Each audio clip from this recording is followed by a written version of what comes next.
Birthday goals. Happy birthday to you. Happy birthday to me. Happy birthday to everyone. Happy birthday to you. I know, don't quit my day job. Birthday goals. You know, we always talk about New Year's Eve goals. And in fact, I've done a few different videos on New Year's Eve goals and how to not set yourself up to failure and how to create them. In some ways, I'm very lucky. Well, in a lot of ways, I'm actually very lucky and very grateful. But one of the things that I count as a lucky thing is having a July 4th birthday. Henceforth, happy birthday to me, as we're shooting this just a few days before my 60th birthday. And one of the things I like about having a July 4th birthday is it's right in the middle.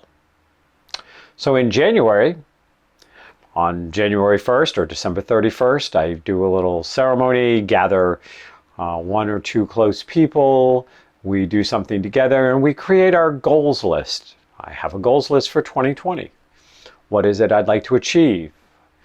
What would I like to do or work on? But then in July, 6 months later, halfway through 2020, I get to review those goals, and then I get to set the goals for the upcoming year. In doing birthday goals, they are for my, in this case, 60th year. What would I like to accomplish, shift, change, do in this year I call 60? Knowing that even as I put it out there, it will not come about as I see it, perceive it, or wish it to be. There may be some things that don't get done at all. There may be some things that get done better than I could have imagined, and there are some things that are just going to go sideways. And maybe they end up fitting better sideways. So, you know, in the beginning of 2020, it was very important for me to change up a little bit about my goals. I started 2020 going, I wanted to make sure that I continued the journey to having an appropriate weight and body size. Because in 2019, on July 4th, one of the things I looked at was that because of lots of emotional stress and things going on in the family, deaths and relocating my mother and her discovering she was in the early stages of dementia and all sorts of things, I fell back to an old familiar friend of emotional eating, and I had gotten yet again large. I know many of you out there will go, I know that journey. I've been on that journey. The journey of getting large.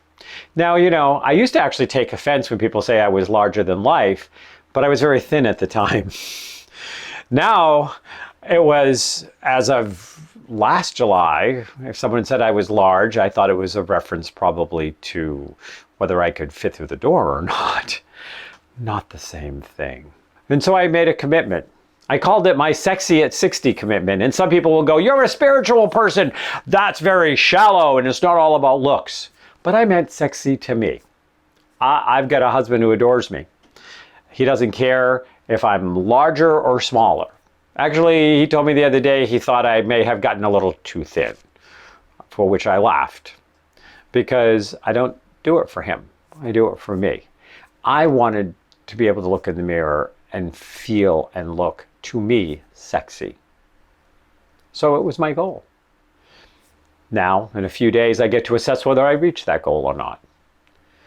Now, there were many reasons for it. Some had to do with health, the increased energy level, the fact that going into my 6th decade, that there were certain health problems that didn't have a lot of tolerance or patience if you were really out of shape. Issues that ran in my family, and I didn't necessarily want to run with them. So I decided to make changes. I also decided I had been sitting on a lot of creative projects and I wanted to move them forward. I wanted to get out 4 to 6 books in 2020. Mostly were all written or mostly written or very close, but I just not pulled the trigger at that time. And I said, well, that's important to me. And better, as always, looking at better wanting to deepen and enrich my marriage. and improve my home to be a home that was even more suited than it already was. Because I love my home. Any of you who know me personally know I'm always saying I love my home. I plan on dying here. No time in the near future. Sorry for those of you disappointed by that. But I love my home. And so, but it's always about, as I evolve, as the world evolves, the home should evolve. The marriage should evolve, and my goals should evolve. When you set birthday goals, look at that year that's coming up. You may want to do something like, what's my solar return chart look like astrologically? I'm getting ready to do that.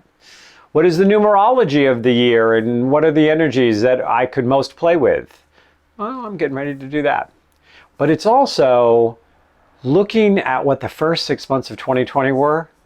There were some things out there that might have got interrupted a little bit in getting some of those goals.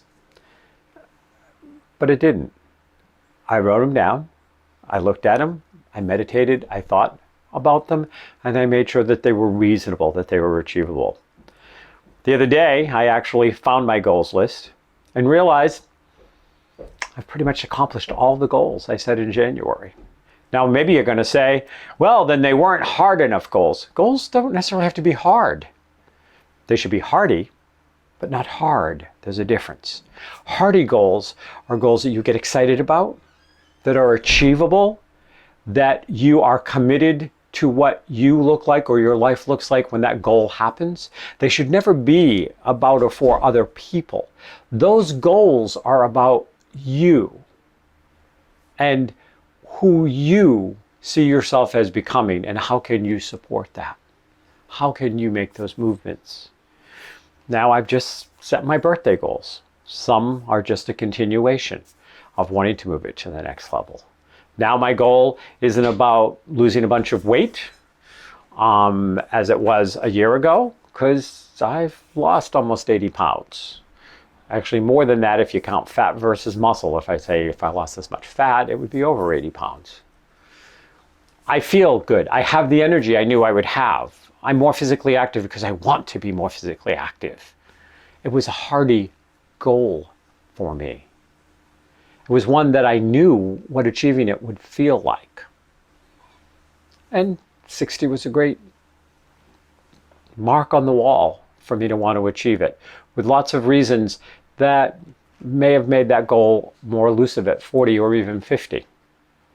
Because I know too well what happened in the decade of 60 to 70 to parents, to grandparents, to people I know that are just that much farther ahead of me, where those not taking care of yourselves started to catch up in not pretty ways.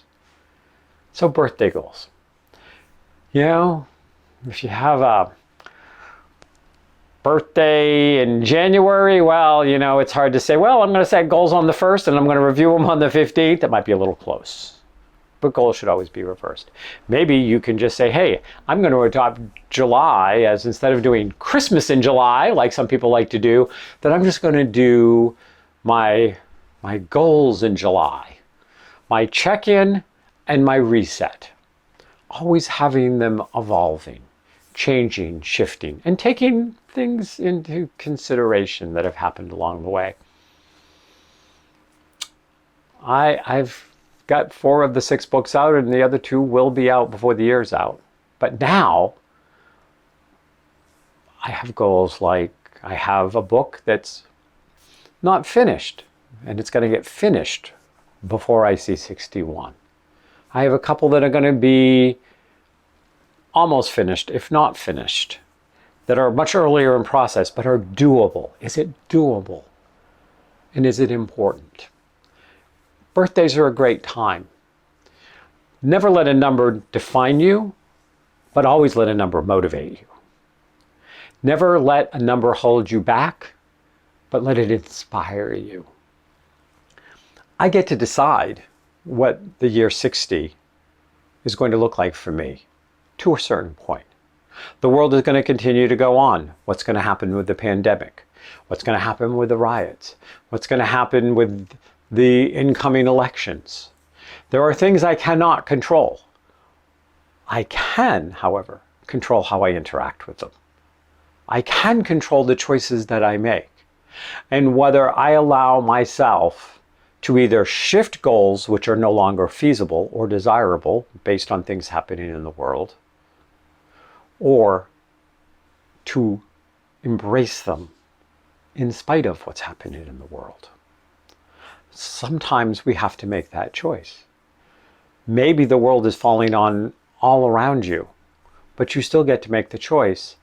Am I going to engage in new behaviors? It's never too late to start a new healthy habit. That said, it's never too late to start a new unhealthy habit either. But that's a choice. And sometimes you don't think it's a choice because you don't understand the motivations of it. I know this is a much longer video, and I will wrap it up real soon. As 2020 continues, I'm going to continue to put out a monthly newsletter with the message of the month, thoughts of the month, and letting people know that as the world changes, how I and my practice and my teachings and all the things I bring to the world changes. And if you are interested in being part of that train of knowledge or information, go to mydrkevin.com and sign up to be on my mailing list. And once a month, I promise, just once a month, occasionally, maybe there'll be some big deal, I'll do it more than that. But I will kind of put that little thumb on the pulse of myself and the world. For those of you who are not aware, every second and fourth Sunday night at 10 p.m. Eastern Standard Time, I am now doing a new podcast on top of my radio show. And it's actually, we Facebook Live it, so you can tune in and you can catch it like you can do my radio show, the Dr. Kevin Show Live, which is now in its 16th year. Or you can come to Laughing, Loving, and Alive, where Rain Thomas, Elmer J. Howard, and myself look at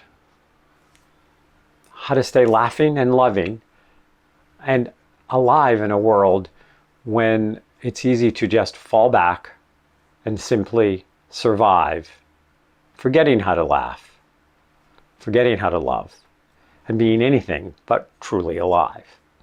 10 p.m. Eastern Standard Time. You can like the Facebook page, Laughing, Loving, and Alive, and you can tune in or you can watch it in replay.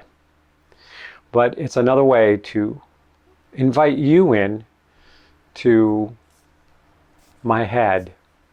Oh, what a scary place that is. So whenever your birthday is, happy birthday to you. Happy birthday to me. And may you be as excited about some hearty goals that you get to achieve in whatever this upcoming 12 months that we call a year look like for you. Namaste.